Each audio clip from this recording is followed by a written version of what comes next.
আজকে আমার একটা দাদা দার্জিলিং থেকে মাশরুম কিনে এনেছে। গাইস, এই মাশরুম কিভাবে রান্না করে খেতে হয় চলো তোমাদেরকে দেখাই। সবার প্রথমে উনুনে একটু তেল দিয়ে উনুনে আগুনটা ধরিয়ে দিল।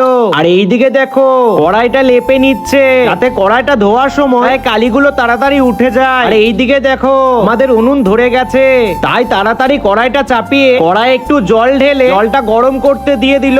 আর এইদিকে মাশরুম গুলো ছোট ছোট করে পিস করে নিল। আর এইদিকে দেখো জল গরম হয়ে গেছে, তাই মাশরুম গুলোকে জলে ভালো করে ধুয়ে গরম জলে দিয়ে দিল।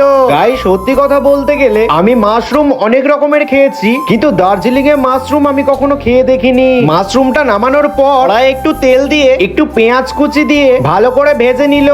তারপর এর মধ্যে একটু আদা বাটা, একটু হলুদ গুঁড়ো আর একটু লঙ্কার গুঁড়ো দিয়ে মশলাটাকে ভালো করে কষে এর মধ্যে মাশরুমটা দিয়ে দিল। আর এরপর একটু নাড়াচাড়া করে নিলে আমাদের মাশরুম কষা রেডি। গাইস, মাশরুমটা এত সুন্দর লাগছিল খেতে, কয়েক সেকেন্ডের জন্য লাগছিল যে আমি খাসির মাংস খাচ্ছি।